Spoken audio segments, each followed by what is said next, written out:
Welcome to my YouTube channel to the point learning. आज मैं आपके साथ क्लास 12 फिजिकल एजुकेशन का एमसीक्यूज मैराथन जो मैंने स्टार्ट किया है उसके थर्ड चैप्टर को डिस्कस करने जा रही हूँ, जो कि है आपका children and women in sports.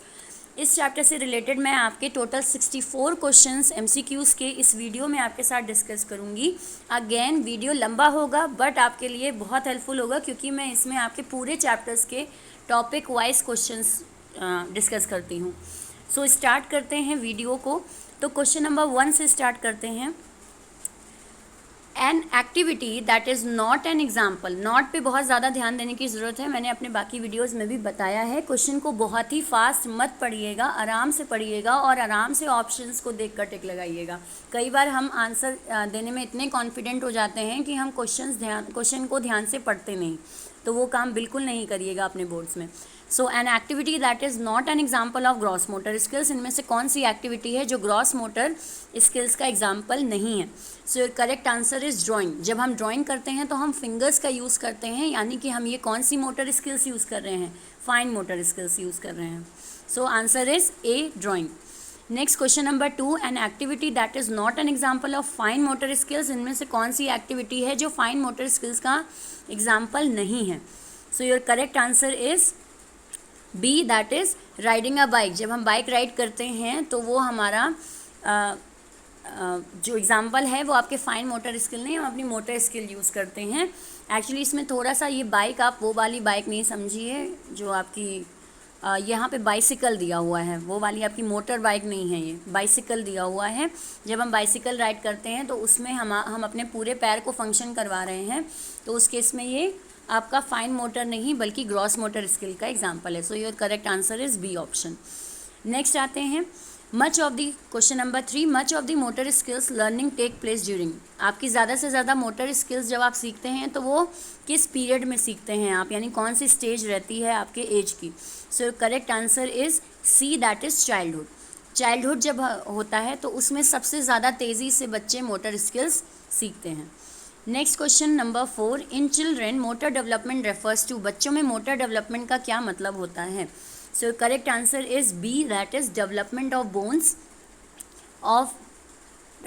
Bones and muscles and ability to move around. यानी कि मोटर डेवलपमेंट का मतलब होता है बोन और मसल्स में डेवलपमेंट होना, और हम अपने पूरे की पूरी बॉडी को ठीक से मूव अराउंड कर सकते हैं, तो दैट इज़ मोटर डेवलपमेंट हमारी प्रॉपर चल रही है।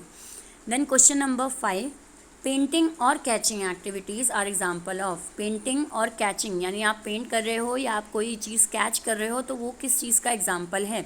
So your correct answer is B, fine motor skills का।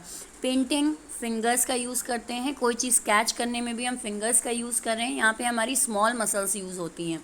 सो your answer is fine motor skills, B, option. Next आते हैं क्वेश्चन नंबर 6 पे, gross motor development means. Gross motor development का क्या मतलब है? So correct answer is B, option, large muscles. Development of large muscles का मतलब होता है ग्रॉस मोटर डेवलपमेंट। जब आपके शरीर की लार्ज मसल्स जो हैं वो डेवलप हो रही हैं, उनमें हम डेवलपमेंट देख रहे हैं, उनके फंक्शंस प्रॉपर हो रहे हैं, तो दैट मीन्स कि ग्रॉस मोटर डेवलपमेंट हो रहा है शरीर में। So B is the correct answer. Next question number 7, among the followings which is not a factor that affects motor development in children. इनमें से कौन सा ऐसा आपका फैक्टर है जो कि मोटर डेवलपमेंट बच्चों में नहीं शो करता है? नॉट लगा है, नॉट अ फैक्टर है डेवलपमेंट का एक बच्चे में। So your correct answer is A, P recognition. A is the correct answer. P recognition का मतलब होता है साथ में काम करने वाले एम्प्लॉयज़ के सामने कोई तारीफ़ करना या अप्रेस करना, वो पी रिकॉग्निशन होता है। 4 लोगों के बीच पहचान दिलाना, तो वो चीज़ आपके बच्चों में नहीं होती है कि उनको उससे बहुत ज़्यादा खुशी होगी, नहीं। ये चिल्ड्रन में या आपके जो छोटे बच्चे होते हैं उनमें ये कोई डेवलपमेंट का कारण नहीं है। वैसे भी ये मेंटल डेवलपमेंट में हेल्प करता है, आपकी फिजिक डेवलपमेंट में नहीं। नेक्स्ट आते हैं क्वेश्चन नंबर 8 पे, which activity is not an example of gross motor. Again gross motor का इसमें से कौन सा एग्जाम्पल नहीं है? So your correct answer is C, jumping. Jumping gross motor का एग्जाम्पल नहीं है। यस, जंपिंग आपका यहाँ पे ये आएगा आपका फाइन मोटर स्किल्स में। सॉरी, ये आपके क्वेश्चन में थोड़ी सी मिस्टेक मुझे लग रही है। ग्रॉस मोटर नहीं, फाइन मोटर स्किल्स का एग्जाम्पल इनमें से कौन सा नहीं होगा? तो जंपिंग आपका फाइन मोटर स्किल में नहीं आएगा, वो आपका ग्रॉस मोटर डेवलपमेंट होता है। सो ये करेक्ट आंसर इज सी, ये आपका फाइन होगा, ग्रॉस नहीं होगा। नेक्स्ट क्वेश्चन की ओर मूव ऑन करते हैं। Question number 8, in this stage motor control of the head comes before control of the leg, यानी हम पहले हेड को कंट्रोल करने की कोशिश करते हैं, फिर हम अपने लेग्स को कंट्रोल करने की कोशिश करते हैं, उसको हम कौन सी स्टेज कहते हैं? So correct answer is C, that is infancy. उस स्टेज को हम इन्फेंसी कहते हैं। इसके बाद आते हैं नेक्स्ट पे, which of the following should not be a part of a child's daily activity, इनमें से कौन सा चाइल्ड की डेली एक्टिविटी का एग्जाम्पल नहीं है? So your correct answer is D, that is watching TV for long hours. अगर आप बहुत देर तक टीवी देख रहे हैं तो वो चाइल्ड डेली एक्टिविटी में एग्जाम्पल नहीं आएगा उसका, वो कोई डेली एक्टिविटी में काउंट नहीं होता। चुपचाप बैठ के टीवी देखना, ये कोई एक्टिविटी आपकी नहीं होती। सो your correct answer is D. Then question number 3, minimum duration of activities should be dash per week at vigorous intensity in adult above, यानी कि मिनिमम ड्यूरेशन आपकी एक्टिविटी का कितना होना चाहिए एट विगरस इंटेंसिटी। अगर एडल्ट्स विगरस इंटेंसिटी के कोई वर्कआउट्स करना चाहते हैं तो उसका टाइम क्या होना चाहिए, मिनिमम ड्यूरेशन क्या होनी चाहिए? अगर आपकी एज अबव 65 ईयर्स है, यानी कि सीनियर सिटीज़न हैं, तो फिर आपके मिनिमम ड्यूरेशन एक्सरसाइज वगैरह का क्या होना चाहिए? सो your correct answer is A, that is 75 minutes. आपको मिनिमम जो है एक एक्टिविटी करने का पर वीक में लिखा हुआ है, तो वो 75 मिनट है। पूरे हफ्ते भर में 75 मिनट की एक्टिविटीज़ करनी चाहिए 65 ईयर्स से अबव लोगों को। नेक्स्ट आते हैं question number 4, rate at which the activity is being performed is known as. जब हम एक एक्टिविटी करते हैं तो उसके रेट को हम क्या कहते हैं, उसको जब हम परफॉर्म करते हैं? So your correct answer is B, that is intensity, यानी कि आपकी इंटेंसिटी देखी जाती है एक्टिविटी करने की, आप कितनी इंटेंसिफाई तरीके से एक्टिविटी कर रहे हो, वो उसका रेट होता है। देन नेक्स्ट आते हैं question number 5, the period of growth and development from 0 to 2 year of age is known as. जो डेवलपमेंट 0 से 2 के साल, 2 साल के बीच में, 0 से 2 के साल के बीच में जो डेवलपमेंट होता है उसे हम क्या कहते हैं, उस स्टेज को हम क्या कहते हैं? So your correct answer is D, that is infancy कहते हैं उस स्टेज को हम, क्योंकि बच्चा अभी पैदा हुआ है और पैदा होने के 2 साल के बीच में, तो वो इन्फेंसी का पीरियड होता है। Next move on to question number 6, the benefits of regular exercise in adolescence. अगर एडोलसेंस जो हैं वो रेगुलर एक्सरसाइज करें तो क्या बेनिफिट नज़र आते हैं? So correct answer will be strengthening of muscles, हाँ मसल्स स्ट्रेंथन होंगी। Strengthening of cardio respiratory system, बिल्कुल कार्डियो रेस्पिरेटरी सिस्टम हमारा अच्छा होगा। स्ट्रेस में रिडक्शन होगा, तो ये भी सही है। So your correct answer is D, यानी कि all of the above is the correct answer. Next move on करते हैं क्वेश्चन नंबर 1 पे, what is the major cause of poor posture in infant and children. अगर poor posture है बच्चों का और आपके इन्फेंट यानी बहुत ही छोटे, वो 0 से 2 ईयर्स वालों का, तो उसका मेजर कारण क्या होता है? किस कारण से उनके में जो किसी तरह के पुअर पॉस्चर डेवलप हो रहा है, तो उसका मेन कारण क्या होता है? So your correct answer is mall nutrition, क्योंकि मेनली इस स्टेज पे खाने पीने पर ही बहुत ज़्यादा ध्यान दिया जाता है, अदरवाइज़ बोन स्टार्टिंग में ही डेवलप वगैरह नहीं होंगी शरीर की। सो माल न्यूट्रिशन इनका मेन कारण होता है, लैक ऑफ बॉडी पॉस्चर का। नेक्स्ट आते हैं question number 2, which of the following is not a rule of correct posture. इनमें से कौन सा करेक्ट पॉस्चर का रूल नहीं है? So your correct answer is D, that is back should be bend while standing और सिटिंग। हमारी रीढ़ की हड्डी मुड़ी होनी चाहिए जब भी हम कहीं बैठें या हम चलें, तो ये तो स्टेटमेंट बिल्कुल आपकी गलत है। इस तरीके से हम करेक्ट पॉस्चर कभी नहीं अटेन कर पाएंगे। और बाकी जितने आपके पॉइंट हैं कि हम खड़े, स्टैंड टॉल, सीधे तरीके से खड़े हों, चिन हमारी अप होनी चाहिए जब हम हेड सेंटर कर रहे हैं, तो ये सारी चीज़ें हैं। बट पीठ झुकी होनी चाहिए, बैक झुकी होनी चाहिए, तो ऐसा नहीं होता है।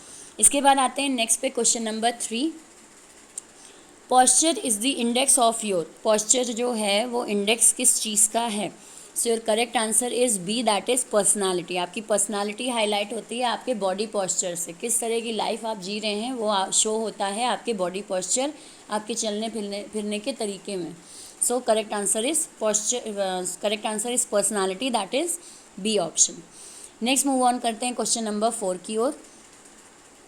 The persistent poor posture in any activity or situation may cause। यानी कि लगातार परसिस्टेंट पुअर पॉस्चर अगर हो रहा है, लगातार आपका पुअर पॉस्चर है किसी एक्टिविटी और सिचुएशन की वजह से, तो क्या हो सकता है? So your correct answer is B, that is postural deformity. बिल्कुल, आप किसी पुअर पॉस्चर को डेली अटेन कर रहे हैं, डेली उसी पुअर पॉस्चर में वर्क कर रहे हैं, तो होगा कि अल्टीमेटली आपको कोई ना कोई पॉस्चरल डिफॉर्मिटी डेवलप हो जाएगी। Then move on to question number 5। Deformity of the leg is known as. Leg की डिफॉर्मिटी को हम क्या कहते हैं?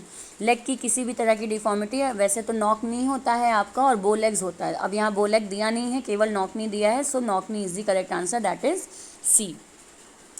Move to question number 6। Lordosis is a problem of. Lordosis किससे रिलेटेड प्रॉब्लम है?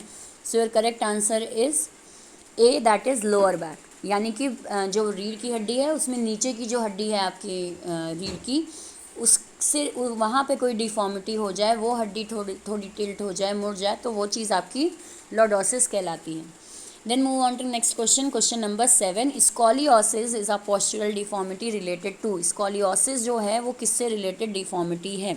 So your correct answer is D, spine. Spine से related है स्कॉलियोसिस, लॉर्डोसिस और किम्फोसिस, ये तीनों ही आपके बैकबोन से रिलेटेड डिफॉर्मिटीज़ होती हैं। Then move on to question number 8। Kyphosis is a deformity found in. Deformity kyphosis हम कहाँ फाउंड आउट करते हैं?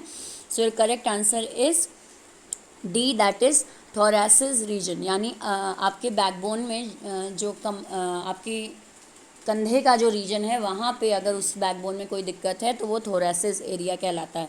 वहाँ पे कोई प्रॉब्लम हुई है, कोई डिफॉर्मिटी है बोन में, तो वो आपका किम्फोसिस कहलाता है। सो ये correct answer is thoracic region. Next आते हैं क्वेश्चन नंबर 9 पे। If the spine has a sideways curve it is called. अगर स्पाइन एक तरफ झुकी जा रही है, आपका एक तरफ का कंधा झुका जा रहा है, तो उस डिफॉर्मिटी को या उस कर्व को हम क्या कहते हैं? So your correct answer is D, that is scoliosis. Scoliosis कहते हैं जब आपकी रीढ़ की हड्डी एस बना ले या आपकी रीढ़ की हड्डी सी की तरह हो जाए, सी शेप की हो जाए, तो वो चीज़ आपकी स्कॉलियोसिस कहलाता है। नेक्स्ट आते हैं क्वेश्चन नंबर 10 पे। An abnormal curvature of spine at front is called. आपके एबनॉर्मल कर्वेचर हो रहा है आगे की ओर, तो उसको हम क्या कहते हैं? एबनॉर्मल कर्वेचर अगर आगे की ओर हमारा रीढ़ की हड्डी जो है वो आगे की ओर टिल्ट हुई जा रही है, कर्वेचर किसी तरह का हम देख रहे हैं, तो उसे हम क्या कहते हैं? सो करेक्ट आंसर इज, उसे हम लॉर्डोसिस कहते हैं। Then move on to question number 11।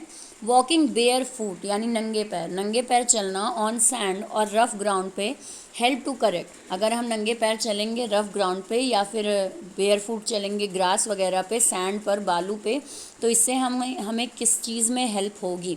So your correct answer is A, that is flat feet. अगर किसी को फ्लैट फीट की डिफॉर्मिटी है, इसको फ्लैट फीट या फ्लैट फूट भी कहेंगे हम, कि जो आपका पैर होता है उसमें कोई कर्व नहीं, बिल्कुल फ्लैट आपका पैर है, तो उस केस में नंगे पैर चलना चाहिए सैंड पर या फिर रफ ग्राउंड पे, तो उसमें धीरे धीरे आपके पैर में कर्व डेवलप होना शुरू हो जाता है। So your correct answer is A. Then move on to question number 12। The condition in which the knees are closer. एक ऐसी कंडीशन जिसमें हमारे जो घुटने हैं वो आपस में काफ़ी जुड़ते चले जाते हैं, to each other while the feet remain apart, और हमारा जो पैर है वो एक दूसरे से दूर होता चला जाता है। When a person is standing, जब इंसान खड़ा है तो ये चीज़ उसके में दिखाई देती है कि उसके घुटने बहुत ज़्यादा एक दूसरे के पास हैं, और जो नीचे पैर है, जो पंजा है, वो एक दूसरे से दूर जा रहा है। तो इस तरह की डिफॉर्मिटी को, इस तरह के कंडीशन को हम क्या कहते हैं?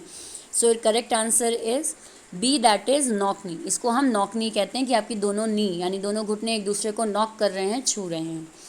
Then move on to question number 13। Lordosis can be found in. Lordosis किन में ज़्यादातर फाउंड किया जाता है? So correct answer is D, all age group. किसी भी एज ग्रुप में लॉर्डोसिस हो सकता है, चाहे इन्फेंट हो, चाहे एडल्ट मेन और वुमेन हो, चाहे ओल्ड पीपल हों। Then move on to question number 14। This deformity is also called round back और हंच बैक। हंच बैक और हम्प बैक भी कहते हैं हम इसको। हम बैक या राउंड बैक शोल्डर है, तो वो कौन सी आपकी डिफॉर्मिटी है? So correct answer is C option, that is kyphosis. हम कहते हैं किम्फोसिस का दूसरा नाम आपका हम बैक या राउंड बैक भी कहा जाता है, जिसमें आगे की ओर झुक जाता है कंधा। सो ये आपका correct answer option number C. Next move on to question number 15। In this default of feet, person give complete print of his foot hole over the plane surface.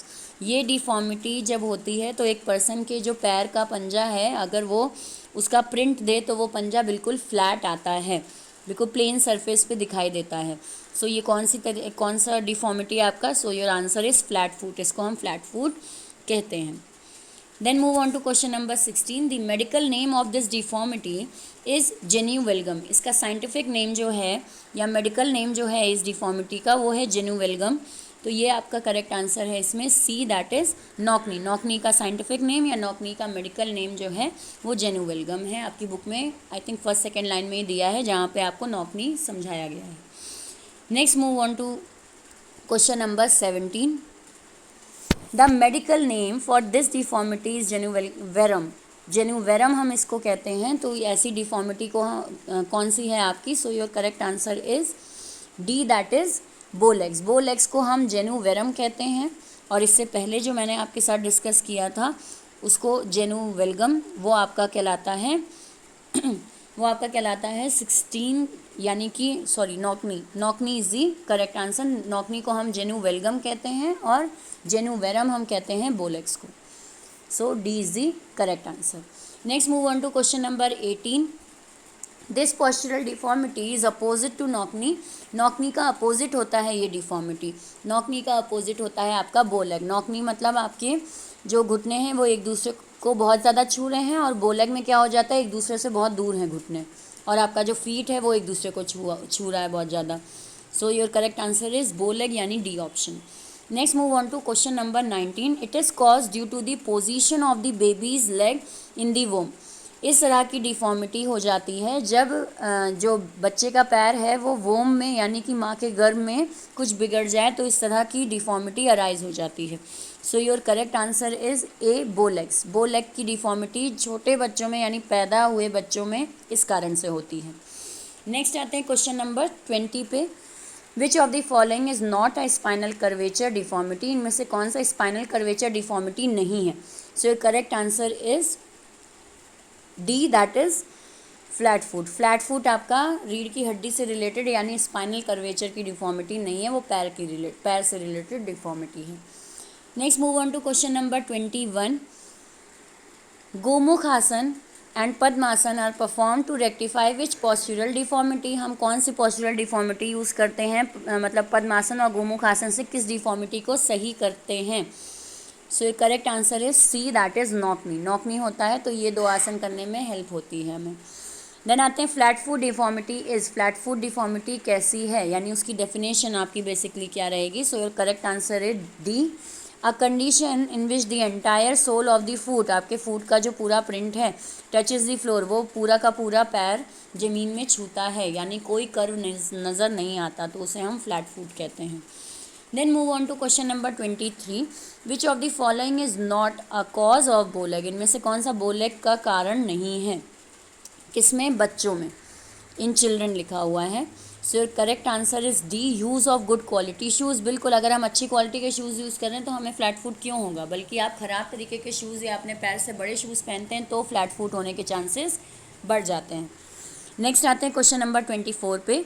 Which of the following does not fall under the category of basic posture. इनमें से कौन सा basic posture की category में लाई नहीं करता है? Not fall, ठीक है, बेसिक पॉस्चर कैटेगरी में लाई नहीं करता है. So your correct answer is B, reclining. Reclining आपका कोई भी पॉस्चर से रिलेटेड टर्म नहीं है, ठीक है. रिक्लाइनिंग कुछ नहीं होता है. सिटिंग आप बैठे हो, आप खड़े हो, स्टैंडिंग है, लाइंग है, लेटे हुए हो, लेकिन रिक्लाइनिंग कोई आपकी पॉस्चर से रिलेटेड वर्ड नहीं है. नेक्स्ट आते हैं क्वेश्चन नंबर 25 पे. Knock knee is also known as. Knock knee अभी हमने ऊपर डिस्कस किया था. नॉक नी को हम और क्या कहते हैं? So correct answer is A, genu valgum हम उसे कहते हैं. Then question number 26. Walking barefoot on sand help to correct which posture deformity.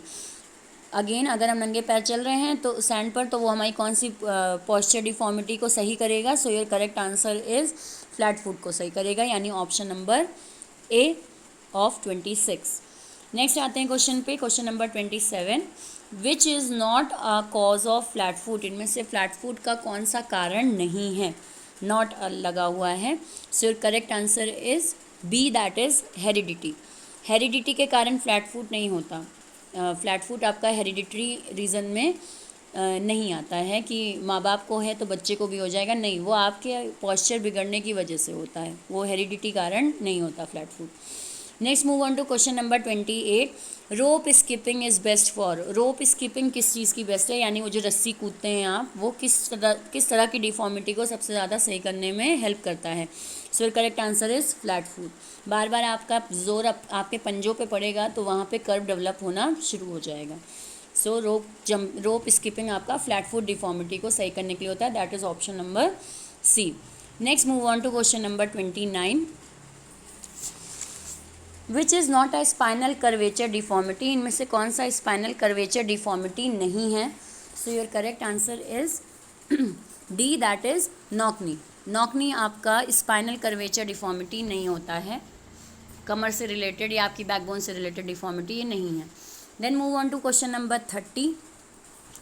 Scoliosis deformity is related to. Scoliosis किस तरह की डिफॉर्मिटी है और किससे रिलेट करती है। बहुत ईजी है, स्कॉलियोसिस आपके स्पाइन से रिलेटेड है, यानी D is the correct answer. रीढ़ की हड्डी से रिलेटेड डिफॉर्मिटी है ये। Next move on to question number 31। The side wedge curvature of spine is called. Side wedge या एक तरफ की ओर कंधा झुक जाना, इस तरह के डिफॉर्मिटी को हम क्या कहते हैं। So your correct answer is B, scoliosis कहते हैं। हंच बैक या फिर हम बैक इज डिफॉर्मिटी इज, इस तरह की डिफॉर्मिटी का ये दूसरा नाम कौन सा है। सो अभी हमने डिस्कस किया था, करेक्ट आंसर इज किम्फोसिस का ये दूसरा नाम होता है, हम्प बैक या फिर हंच बैक। नेक्स्ट आते हैं question number 33। Gomukh and padmasana are perform to rectify. यानी गोमुख और पद्मासन हम करते हैं किस चीज़ को रेक्टिफाई करने के लिए। अगेन आपका आंसर है यहाँ पे सी, नॉकनी। अब इसमें क्वेश्चंस कुछ रिपीट हो रहे हैं। रिपीट इसलिए हो रहे हैं क्योंकि आपके ऑप्शंस चेंज कर दिए गए हैं। क्वेश्चंस आपके सिमिलर हैं बट ऑप्शंस चेंज हैं। बट मैं सही ऑप्शन पे ही लगातार डिस्कस कर रही हूँ, इसलिए आपको रिपीटेड क्वेश्चंस लग रहे होंगे। नेक्स्ट मूव ऑन करते हैं क्वेश्चन नंबर 34 पे। In which postural deformity the muscles of chest, आपके चेस्ट की जो मसल्स हैं ऑफ एन इंडिविजुअल कॉन्ट्रैक्ट, यानी वो सिकुड़ने लगती हैं, इस तरह की डिफॉर्मिटी आपकी कौन सी होती है। तो ये ऐसी कंडीशन है जब पीछे की रीढ़ की हड्डी हमारी अंदर की ओर घुसना शुरू हो जाती है तो हमारा जो आगे का चेस्ट है वो सिकुड़ना शुरू कर देता है। सो ये स्टेज आपकी कब आती है, ये डिफॉर्मिटी को हम क्या कहते हैं। Your correct answer is kyphosis. Kyphosis में ऐसा होता है। नेक्स्ट आते हैं क्वेश्चन नंबर 35 पे। Postural deformity due to excessive curvature of thoracic region, बहुत ज़्यादा कर्व होना आपके थोरेसिस रीजन में। सो ये कौन सी डिफॉर्मिटी है। Your correct answer is C, that is kyphosis. Next question number 36। Which of the following is not a rule of good posture. इनमें से कौन सा रूल गुड पॉस्चर के लिए नहीं अप्लाई होता है। So your correct answer is B, that is back should be bend while standing और सिटिंग। आपकी बैक झुकी होनी चाहिए जब आप खड़े हों या फिर चलें। ये आपका खड़े हों और बैठे हों तो बैक झुकी होनी चाहिए, ये नहीं है आपका गुड पॉस्चर का symbol. Then question number 37। Bow legs is also called. Bow leg को हम और क्या कहते हैं। So correct answer is genu varum कहते हैं। अभी एक जगह हमने डिस्कस किया था। Then move on to question number 38. Kymphosis, lordosis and dash are 3 types of spinal deformity. ये 3 तरह की स्पाइनल यानी रीढ़ की हड्डी से रिलेटेड डिफॉर्मिटी हैं। So correct answer is scoliosis. Kyphosis, lordosis, scoliosis spinal से रिलेटेड डिफॉर्मिटी है। Then move on to question number 39। Which one of the following posture deformity is opposite to knock knee position. इनमें से कौन सा knock knee position के opposite है, यानी postural deformity आपकी इससे अपोजिट है। So your correct answer is C, that is bow legs. Bow leg की अगर हम बात करें तो पॉस्चरल डिफॉर्मिटी, नॉकनी का अपोजिट क्या है, बोलेग है। नॉकनी में आपके घुटने आपस में नॉक करते हैं और बोलेग में घुटने एक दूसरे से बहुत ज़्यादा फार रहते हैं, दूर रहते हैं। Move on to next question. ये आपका वुमेन इन स्पोर्ट्स से रिलेटेड अब टॉपिक है। Question number 1। Which Indian women athlete can won a silver medal. किस इंडियन वुमेन ने सिल्वर मेडल जीता था in Tokyo Olympic in weight lifting. तो आपका करेक्ट आंसर है C, that is Mirabai Chanu ने। ये आपका थोड़ा रिसेंट आप करंट अफेयर भी स्पोर्ट्स से रिलेटेड पढ़ के जाइएगा, क्योंकि वुमेन इन स्पोर्ट्स है तो उसमें थोड़ा बहुत आपसे करंट से भी पूछा जाएगा स्पोर्ट से रिलेटेड टर्म्स में। नेक्स्ट मूव ऑन करते हैं क्वेश्चन नंबर 2 पे। Which Indian female athlete became the first Indian, कौन सी फीमेल एथलीट थी जो इंडिया की फर्स्ट इंडियन वुमेन आपकी थी इंडिया की, जिन्होंने एथलीट में पार्टिसिपेट किया था, and only the second Indian athlete after Sushil Kumar. Sushil Kumar के बाद वो पहली इंडियन वुमेन थी जिन्होंने to win individual Olympic medals, जिन्होंने इंडिविजुअल ओलंपिक मेडल्स जीते थे। तो वो कौन है? So your correct answer is A, that is PV Sindhu. Next move on to question number 3। Which Indian women athlete won a bronze medal, किन्होंने bronze medal जीता है in Tokyo Olympic in boxing, boxing में जीता है। So your correct answer is Lovlina Borgohain, ये हैं आपकी जिन्होंने ब्रॉन्ज मेडल टोक्यो में जीता है। देन नेक्स्ट आते हैं क्वेश्चन नंबर 4 पे। Who was the first Indian women to win an Olympic medal, कौन थी ऐसी पहली महिला जिन्होंने ओलंपिक मेडल जीता था? So your correct answer is 4, that is correct answer is A, that is Karnam Malleswari ने पहला मेडल जीता था ओलंपिक में। Next move on to question number 5। Karnam Malleswari won a bronze medal in Olympic games at, अभी ऊपर हमने आंसर दिया कहाँ के ओलंपिक मेडल को उन्होंने जीता था जिसमें उन्होंने ब्रॉन्ज जीता। So your correct answer is C, Sydney के ओलंपिक में, सिडनी में हुआ था वो Olympic game. Next question number 6। Sakshi Malik won a medal in, Sakshi Malik ने मेडल किस स्पोर्ट से रिलेटेड जीता था? So your correct answer is wrestling.